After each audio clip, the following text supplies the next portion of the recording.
English by the Nature Method by Arthur M. Jensen. Brought to you by Ayan Academy. Chapter 24. Getting Money for the Trip. Well, have you made any plans for our trip? Mr. Miller asked the boys on their next English evening. Oh, yes, we have made many, and we have something good to tell you.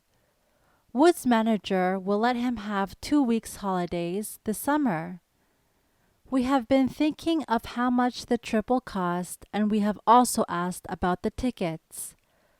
We know how much it will cost us to go to England and back, but we do not know how much it will cost to stay for 2 weeks in England. Could you tell us about that, Mr. Miller? Yes.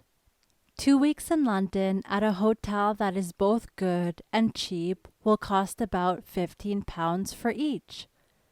Have you got so much money? Wood. £15? That is much. I haven't got so much money. Brown. I think we shall all have to try to earn some extra money, for we have very little, I am afraid. Storm. When I spoke to the manager at the office about our trip to London, he was very interested. He said that the firm would be glad to have a young man in the office who knew something about the English and England. He said that such a man would always be of great use to a big firm, and he gave me to understand that the firm would give me some of the money for the trip. I do not think that I shall need to earn extra money for the trip. Brown. It must be a fine thing to work for a firm like that, but I will tell you something about the bookshop where I work. If one of us gets a good idea for the shop, and it is used by the manager, we are paid well for it. And I have an idea. It is just the right time now to speak to him about it. I will tell you all about it, then you can tell me what you think of it. Perhaps you know that some bookshops have a library. There are many people who would like to read, but they cannot afford to buy many books because the prices are so high. But at a library, they can borrow books for next to nothing, and after they have read the books, they bring them back again. At the back of the shop, we have a small extra room, which could be made into a library, where people could read for a short time to see what books they want to borrow. In this way, many people who cannot afford to buy the books they would like to read can get all the books they want without paying very much. But we should get some money out of it.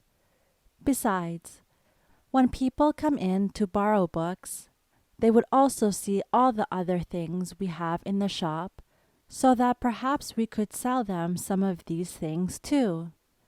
There are 4 other bookshops in our street, but this idea has not been tried by any of them, and it would be a good thing for us to be the first shop to take it up. Mr. Miller. That is a very good idea. I am sure that it will be a good thing for your shop. And you would sell more books too, because people will learn to read good books, and that would bring more people to the shop to buy them. Brown. Yes, and I would write letters to the people who live in our part of the town to tell them about new books and to invite them to read books in this cheap way. I will take this idea to the manager tomorrow. I am sure he will use the idea, and then I shall be able to afford the trip, because he always pays well. My manager is a man of modern ideas. He is always looking for something new, and he is not afraid to try something very modern if he thinks it will bring more business to the shop. I think that he is a very clever businessman, the cleverest I know. He always knows the right thing to do to sell more. The managers of the other shops in our street are not half so clever as he is, and when their shops are almost empty, our shop is almost full of customers, and we are always busy all day. Sometimes we are so busy that we cannot find time to have our lunch because there are customers coming in all the time so that our shop is never empty. I hope I shall be just as clever a businessman when I get older, but I am afraid there are many things for me to learn first. Mr. Miller: It is a good thing to work for such a clever businessman, for you can learn much from him and get clever yourself. Well, how about you, Wood? You have been so quiet all the evening. What is wrong? Wood: I have been thinking that perhaps I shall have to stay at home. There is no way for me to earn extra money at our office, and besides, there is so much work to do there that it would be difficult for me to take any other work in the evenings.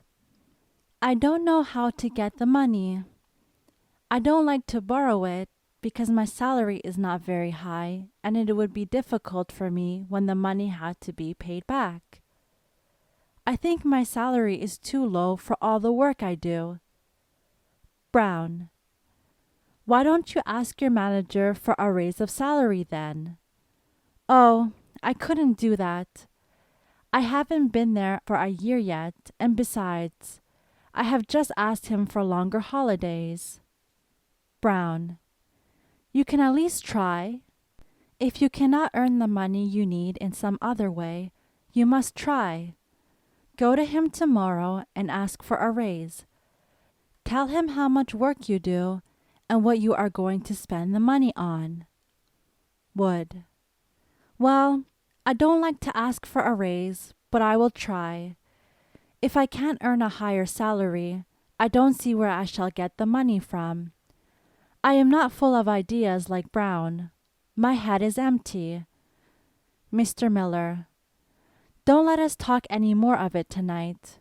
It is getting late now, I am afraid, and besides, my wife is already waiting with the coffee. Next time we shall know whether you will be able to afford to go or not, and then we will speak more about our plans. Mrs. Miller: Please come and have coffee. A cup of hot coffee will do you good now that you have to go out into the cold night. Yes, thank you very much, the young man answered. Brown: Hot coffee is a very good thing on a cold night, and we shall all like very much to speak English with you for a few minutes, Mrs. Miller. We know from your husband that you speak English well, and that you like the language as much as we do. Mrs. Miller: Yes, my husband and I like English so well that we often use it when we are alone together.